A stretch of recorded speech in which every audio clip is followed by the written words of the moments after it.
Assalamualaikum warahmatullahi wabarakatuh. Waalaikumsalam. Alhamdulillah wassalatu wassalamu ala rasulillah wa ala alihi wa ashabihi wa mawalah. Asyhadu an la ilaha illallah wahdahu la syarikalah wa asyhadu anna Muhammadan abduhu wa rasuluhu alladzi la nabiyya ba'dah. Amma ba'du, Bapak dan Ibu-ibu hadirin hadirat yang dirahmati Allah, alhamdulillah puji dan syukur kita sampaikan kehadirat Allah atas segala nikmat dan karunia yang telah dianugerahkannya kepada kita. Selawat dan salam kita mohonkan untuk junjungan kita Nabi besar Muhammad Rasulullah sallallahu alaihi wasallam. Allahumma salli ala Muhammad wa ala alihi wa ashabihi wa mawalah. Pada hari ini 12 Sya'ban 1445 Hijriah bertepatan dengan 22 Februari 2024 Miladiah. Kembali pada siang ba'da zuhur ini kita lanjutkan kajian kita tentang hadis-hadis Rasul, tentang kehidupan kita yang diwarnai atau ditentukan oleh niat dan keikhlasan kita di dalam melaksanakan seluruh apa yang kita kerjakan di muka bumi Allah ini. Pada siang ini saya mengutip sebuah hadis Rasul yang berasal dari Ummul Mukminin Aisyah radhiyallahu anha qalat qala Rasulullah sallallahu alaihi wasallam yanzu jaisunil ka'bata فَإِذَا كَانُوا بِبَيْدَاءَ مِنَ الْأَرْضِ يُخْسَفُ بِأَوَّلِهِمْ وَآخِرِهِمْ قَالَتْ قُلْتُ يَا رَسُولَ اللَّهِ كَيْفَ يُخْسَفُ بِأَوَّلِهِمْ وَبِآخِرِهِمْ وَفِيهِمْ أَسْوَاقُهُمْ وَمَنْ لَيْسَ مِنْهُمْ قال يخسف بأولهم وآخرهم ثم يبعثون على نياتهم متفق عليه وهذا لفظ للبخاري. Dalam hadis ini Aisyah meriwayatkan sabda Rasulullah sallallahu alaihi wasallam. Kata Rasulullah, ada sekelompok pasukan tentara yang akan menyerang Ka'bah, Baitullah. Namun ketika mereka sampai di tanah lapang yang mendekati Ka'bah itu, mereka ditelan bumi semuanya dari awal sampai akhir. Kemudian Aisyah berkata, aku bertanya kepada Rasulullah sallallahu alaihi wasallam, ya Rasulullah, bagaimana mereka ditelan bumi semuanya dari awal sampai akhir? Padahal di antara mereka ada orang-orang yang sedang berbelanja di pasar, dan ada pula orang-orang yang bukan termasuk ke dalam kelompok tentara atau pasukan yang berencana untuk menghancurkan Ka'bah tersebut. Rasulullah SAW kemudian menjawab, mereka ditelan bumi semuanya dari awal sampai akhir, artinya keseluruhannya tanpa tersisa. Kemudian kata Rasulullah, mereka nanti akan dibangkitkan sesuai dengan niatnya masing-masing. Hadis ini memberikan penjelasan kepada kita bahwa dahulu sebelum kehidupan Rasulullah ada orang-orang yang merencanakan untuk menghancurkan atau menyerang Ka'bah atau Baitullah. Kalau yang sering dan populer kita dengar adalah terkait dengan pasukan Abraha yang berasal dari Yaman, yang kemudian kisahnya diabadikan Allah dalam surat Al-Fil, ya, alam tara kaifa fa'ala rabbuka bi ashabil fil alam yaj'al kaidahum fi tadlil wa arsala alaihim tayran ababil tarmihim bihijaratin min sijil faja'alahum ka'asfim ma'kul, ya.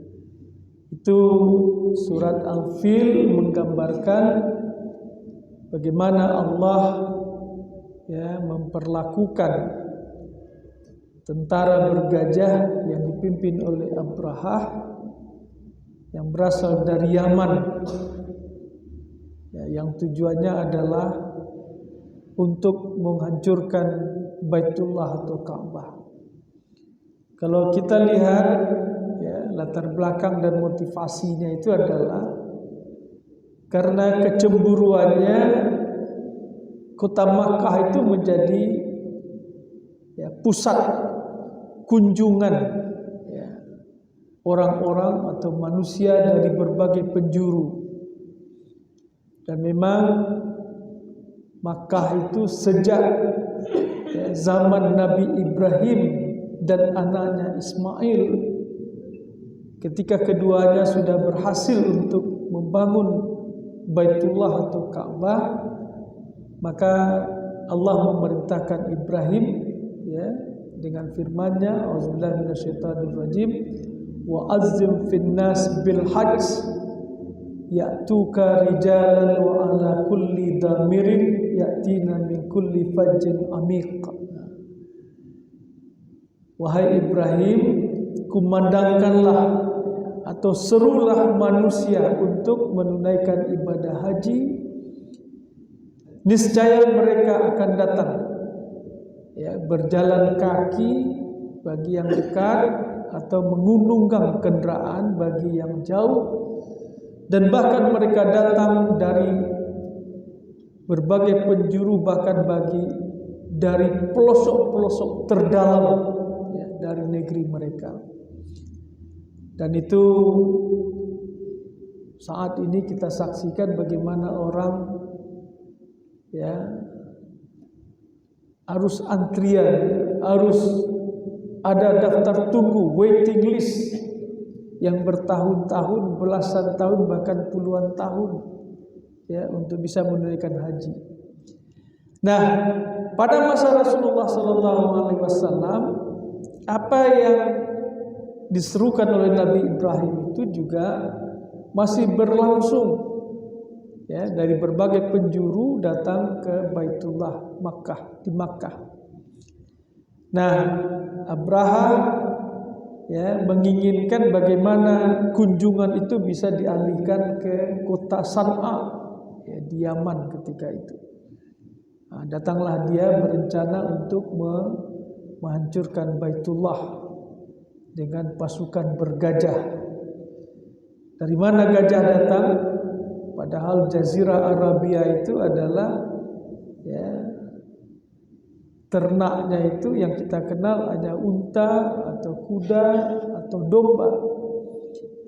Nah, karena Yaman itu bahagian dari kerajaan Habsyi yang berada di Afrika, nah, maka gubernurnya, ya, yang bernama Abraha itu, ya, tentu menggunakan, ya, gajah-gajah yang didatangkan dari Afrika. Apalagi pada saat itu antara Asia dan Afrika itu masih menyatu, ya, sebelum adanya terusan Suez yang memisahkan kedua benua itu. Nah, dalam kisah surat Al-Fil itu Allah menghancurkan pasukan Abraha itu dengan menurunkan burung ababil, ya, yang membawa batu, ya, dari neraka yang kemudian menimpakan kepada pasukan-pasukan itu sehingga akhirnya, ya, jadilah mereka menjadi, ya, bolong-bolong, ya, seperti daun-daun yang dimakan oleh ulat, asfim makul. Nah, dalam hadis ini, ya, bisa jadi ini kasus yang berbeda, di mana Rasulullah menggambarkan bahwa pada masa lalu itu datang pasukan, ya, yaghzu jaisunil Ka'bah. Jadi sekelompok pasukan tentara yang menyerang Ka'bah, fa iza kanu bi baida'a minal ard yukhsafu bi awwalihim wa akhirihim. Jadi ketika menjelang sampai ke Baitullah di tanah lapang yang luas, ya, mereka itu ditelan bumi semuanya.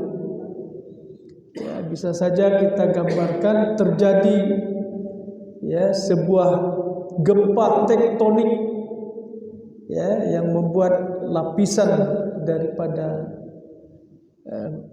bumi ini itu bergeser dan kemudian semua yang ada di situ meluncur tenggelam, ya, ke dalam perut bumi. Ya, bisa juga kita hubungkan atau kita gambarkan bagaimana Qarun dengan harta kekayaannya itu ditelan bumi, ya.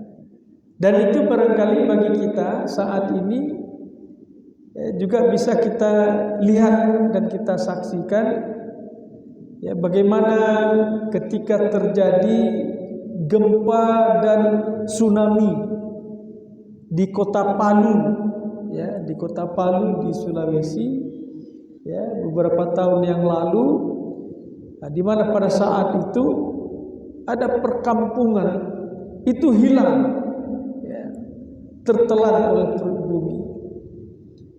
Bahkan pada saat, ya, beberapa hari sebelum terjadi gempa dan tsunami di Palu itu, kebetulan saya berada di sana menghadiri ICIS, ya, yaitu suatu pertemuan ilmiah yang digagas oleh Kementerian Agama, ya, Annual Conference on Islamic Studies. Jadi ada hotel yang kami tempati itu namanya Hotel Ruwa-Ruwa, itu belasan tingkat. Ketika terjadi gempa itu hotel itu, ya, terbenam ke bumi, ya, sehingga, ya, lenyap. Nah, jadi ada beberapa kampung juga di situ disebutkan juga lenyap. Inilah, ya, yang juga terjadi pada tentara yang ingin menghancurkan Ka'bah tadi. Nah, persoalannya adalah pertanyaan Aisyah, wahai Rasulullah, ya, kenapa semua orang yang ada di situ, karena disebutkan yukhsafu bi awwalihim wa akhirihim, ya, ditenggelamkan semua orang yang ada di situ. Lantas Aisyah bertanya, padahal tidak semua orang yang ada di sekitar itu yang ingin menghancurkan Ka'bah. Disebutkannya wa fihim aswaquhum, ya, di sekitar itu juga banyak orang yang sedang berbelanja di pasar. Jadi gak ada hubungannya dengan, ya, menyerang dan menghancurkan Ka'bah.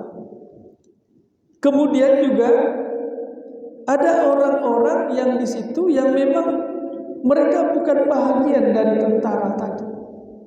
Nah, kenapa keseluruhannya itu, ya, ditenggelamkan oleh Allah Subhanahu wa taala ke dalam perut bumi?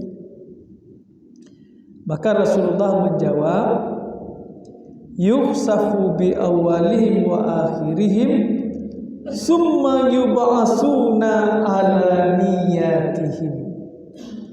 Jadi mereka itu memang ditenggelamkan semuanya, tapi nanti kata Rasulullah mereka akan dibangkitkan oleh Allah itu berdasarkan niat mereka masing-masing. Jadi kalau niatnya memang ingin menghancurkan Ka'bah, maka dia akan berhadapan dengan hukuman Allah, azab Allah. Tapi kalau niatnya bukan untuk itu, ya hanya berbelanja atau kebetulan berada di sana, maka tentu ia tidak akan dibangkitkan sebagai orang yang berhak menerima azab Allah Subhanahu wa taala. Ya, tentu kalau memang niatnya baik, dia tetap akan diberi imbalan atau reward yang baik. Nah, tapi kalau niatnya jahat, dia akan tentu menerima hukuman azab dari Allah Subhanahu wa taala. Bapak dan Ibu-ibu, hadis ini bisa kita hubungkan dengan firman Allah yang terdapat di dalam surat Al-Anfal ayat 25. Ya, di dalam surat Al-Anfal ayat 25 Allah mengatakan auzubillahi minasyaitonirrajim wattaqu fitnatan la tusibannal ladzina zalamu minkum khassah wa'lamu annallaha syadidul iqab. Kata Allah Subhanahu wa taala, takutlah kamu terhadap bencana atau azab yang tidak hanya mengenai orang-orang zalim saja. Kalau azab itu Allah turunkan, dan ketahuilah bahwa Allah itu sangat dahsyat azabnya. Artinya ayat ini mengingatkan kepada kita bahwa ketika Allah akan menurunkan azab di muka bumi ini, dan itu sesuatu yang niscaya, karena Allah di dalam surat As-Sajdah mengingatkan orang-orang yang berlaku fasik, melakukan pelanggaran hukum, itu Allah akan turunkan azab di dunia ini sebelum mereka diazab di akhirat kelak. Ya, dalam surat As-Sajdah itu disebutkan wa ammal ladzina fasaqu fama'wahumun nar kullama aradu an yakhruju minha u'idu fiha wa qila lahum zuqu azaban nar alladzi kuntum bihi tukadzibun wa la nuzikannahum minal azabil adna dunal azabil akbar la'allahum yarji'un. Jadi orang-orang fasik itu orang yang melanggar hukum, menelantarkan hukum, anarkis itu fasik. Maka mereka akan ditempatkan nanti di neraka.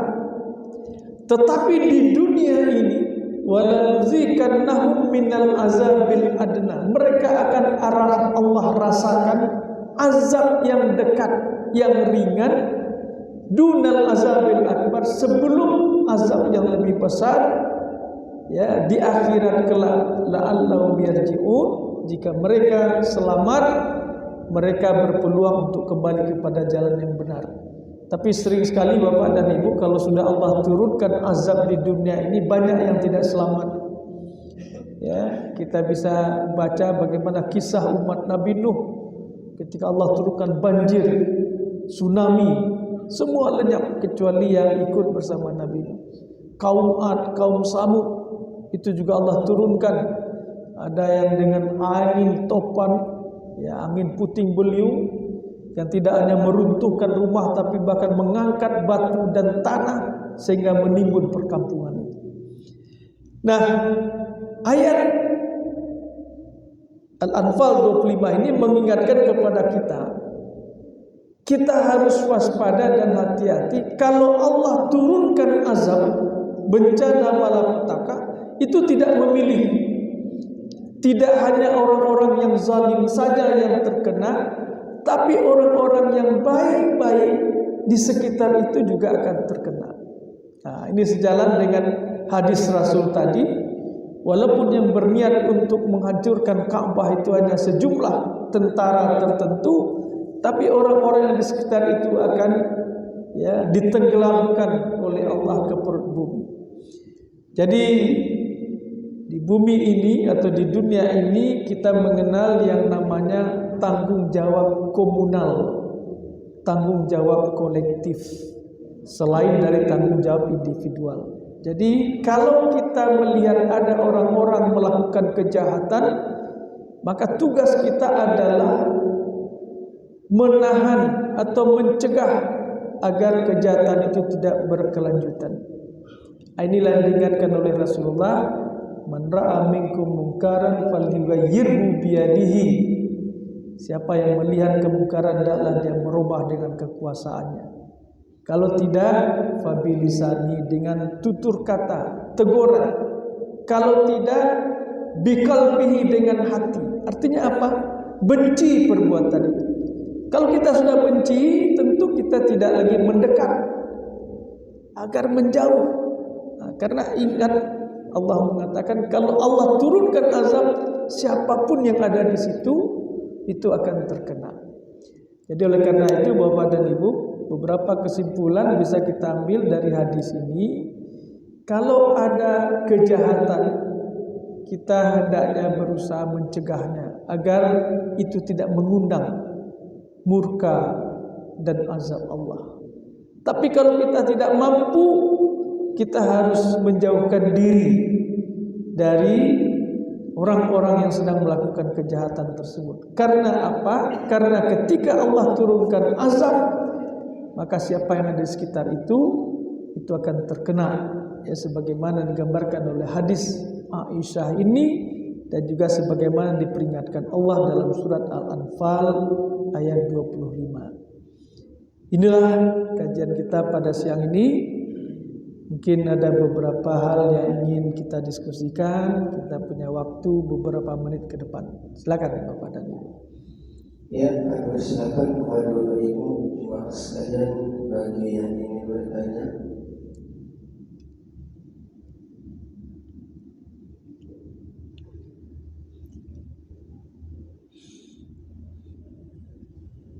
Ya, silakan.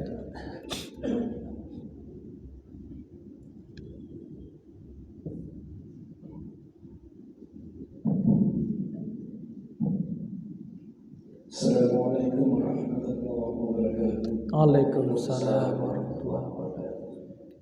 Terima kasih Ustaz. Tadi di akhir dari apa yang Ustaz sampaikan itu, waktu menegakkan pemungkaran itu bisa dengan kekuasaan, kemudian dengan ucapan dan dengan hati.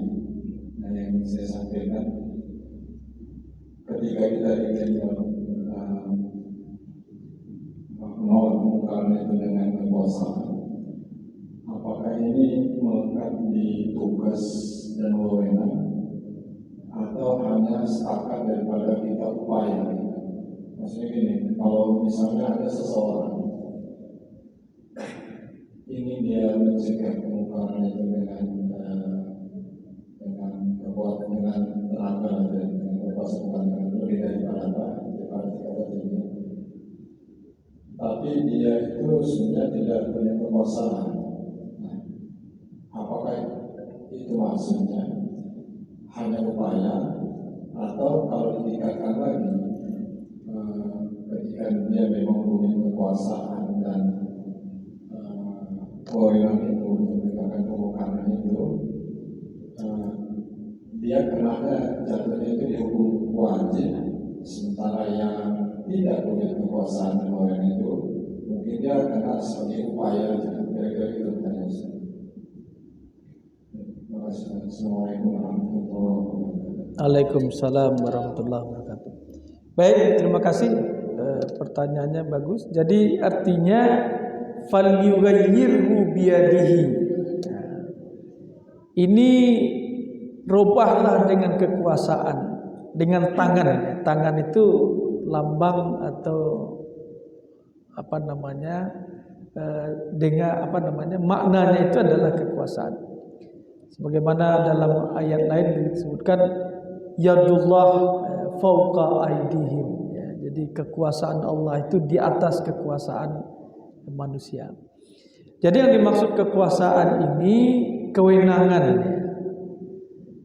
Jadi umpamanya ya penguasa, ya, pemerintah terhadap rakyatnya, terhadap kehidupan masyarakat yang ada di bawah kekuasaannya. Itu menjadi tanggung jawabnya untuk memelihara bagaimana ya di dalam masyarakat atau rakyat itu tidak terjadi perbuatan-perbuatan yang melanggar hukum. Ya. Mungkar itu kan melanggar hukum, melanggar ketentuan, melanggar prosedur. Nah, jadi kekuasaan itu kewenangan. Jadi juga tidak bisa kita artikan secara bebas ada orang yang jagoan, jago berkelahi, jago berilmu bela diri dan sebagainya. Lantas dia menggunakan keahliannya itu ya dalam rangka membasmi kejahatan. Nah, itu bisa saja nanti terjadi perlawanan dan kemudian bahkan bisa terjadi konflik. Nah, bisa terjadi kecuali membela diri, ya, membela diri itu lain. Atau umpamanya kekuasaan itu juga antara orang tua dengan anak, ya, orang tua dengan anak. Tapi walaupun orang tua itu juga dengan peraturan perundang-undangan yang ada sekarang juga dia tidak bisa leluasa itu ya menggunakan kekuasaannya, apalagi yang sifatnya fisik. Ya, anak itu bisa mengadukan ayahnya, ya karena tidak boleh melakukan ya kekerasan fisik ya. Nah, jadi bahkan guru juga begitu. Kalau dulu guru itu bisa melecut siswanya itu dengan rotan. Kalau sekarang menjentik saja diadukan itu guru bisa bermasalah. Nah, jadi maksud saya tentu yadun kekuasaan itu harus disesuaikan dengan peraturan dan ketentuan yang berlaku. Ya, kalau dulu mungkin guru-guru dulu boleh mencambuk dengan rotan, tapi kalau sekarang jangan. Ya, dia akan bermasalah. Si ayah bisa juga memukul anaknya dengan tali ikat pinggang. Nah, tapi kalau sekarang jangan, karena itu sudah bisa pelanggaran hukum. Nah, jadi oleh karena itu kekuasaan di sini adalah kekuasaan yang sesuai dengan ketentuan dan peraturan yang ada. Ya, tentu yang berkuasa. Nah, kemudian dalam upaya ketika kita tidak berkuasa ya kita tegur. Ya, kita tegur. Nah, tapi kadang-kadang saat ini teguran pun juga bisa dipermasalahkan. Ya, dianggaplah merendahkan atau ujaran kebencian atau semacam ancaman dan sebagainya. Ancaman lisan pun sekarang bisa diadukan dan sebagainya. Ya.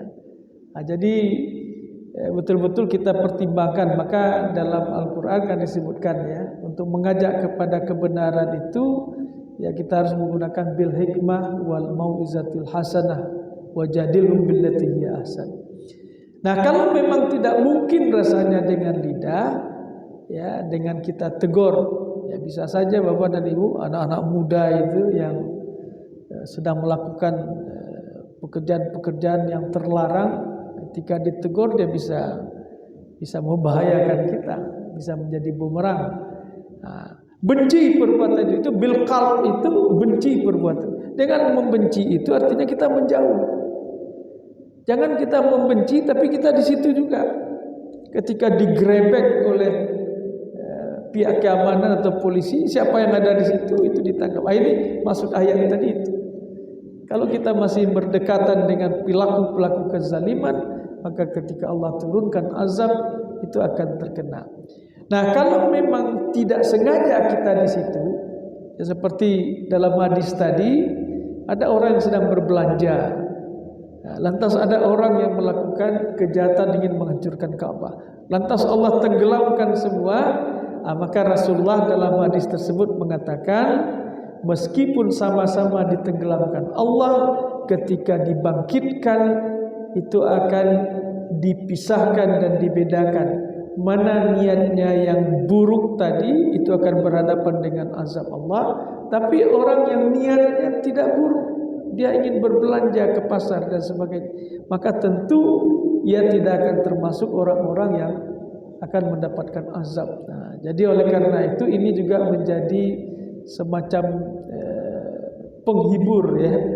Kalaupun kita terkena azab Allah karena perbuatan orang lain dan kita memang sudah menjauh atau membenci perbuatan itu terjadi juga, nah, maka di akhirat nanti ya kita tidak akan sama dengan dia mungkin dia masuk azab Allah, kita tidak. Nah, ini juga sekaligus mendukung hadis yang kita bahas terdahulu, innamal a'malu binniyat wa innamal likulli imri'in ma nawa. Ya, amal itu ditentukan oleh niat dan seseorang akan memperoleh ya penghargaan ya sesuai dengan niatnya. Ya, ada orang yang sama-sama salat tapi niatnya berbeda. Satu memang ikhlas karena Allah, yang satu lagi ria. Nah, yang ria ini dalam surat Al-Ma'un disebutkan dia bukan mendapatkan pahala, tapi justru dia diancam masuk neraka. Sama-sama melaksanakan salat dalam bentuk perbuatan, tapi niatnya berbeda. Nah, itu jawabannya. Ya, kami persilakan kembali kepada Bapak Ibu jemaah bagi yang masih ingin bertanya seputar tentang hadis Aisyah tersebut.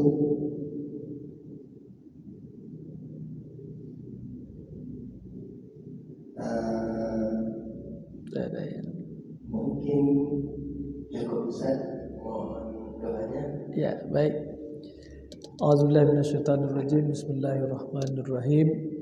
Alhamdulillahirabbil alamin wassalatu wassalamu ala asyrafil anbiya'i wal mursalin wa ala alihi washabihi ajmain. Allahumma ighfir lana wa liwalidina warhamhum kama rabbawna shighara wa li jami'il muslimina wal muslimat wal mu'minina wal mu'minat al ahya'u minhum wal amwat innaka samii'un qaribun mujibud da'wat ya qadiyal hajat. Allahumma inna nas'aluka nafsan bika mutmainnah tu'minu bi liqa'ika wa tarda bi qada'ika wa taqna bi ata'ika. Allahumma aslih lana dinana alladhi huwa ismatu amrina wa aslih lana dunyana allati fiha ma'ashuna wa aslih lana akhiratana allati fiha ma'aduna waj'alil hayata ziyadatan lana fi kulli khair waj'alil mauta rahatan lana min kulli syarr. Rabbana zalamna anfusana wa illam taghfir lana wa tarhamna lanakunanna minal khasirin. Rabbana la tuzigh qulubana ba'da idh hadaitana wa hab lana min ladunka rahmah innaka antal wahhab. Rabbana atina fid dunya hasanah wa fil akhirati hasanah wa qina adzaban nar. Rabbana taqabbal minna innaka antas samiul alim wa tub alaina innaka antat tawwabur rahim. Wa sallallahu ala Muhammadin wa ala alihi washabihi ajmain walhamdulillahi rabbil alamin. Assalamualaikum warahmatullahi wabarakatuh.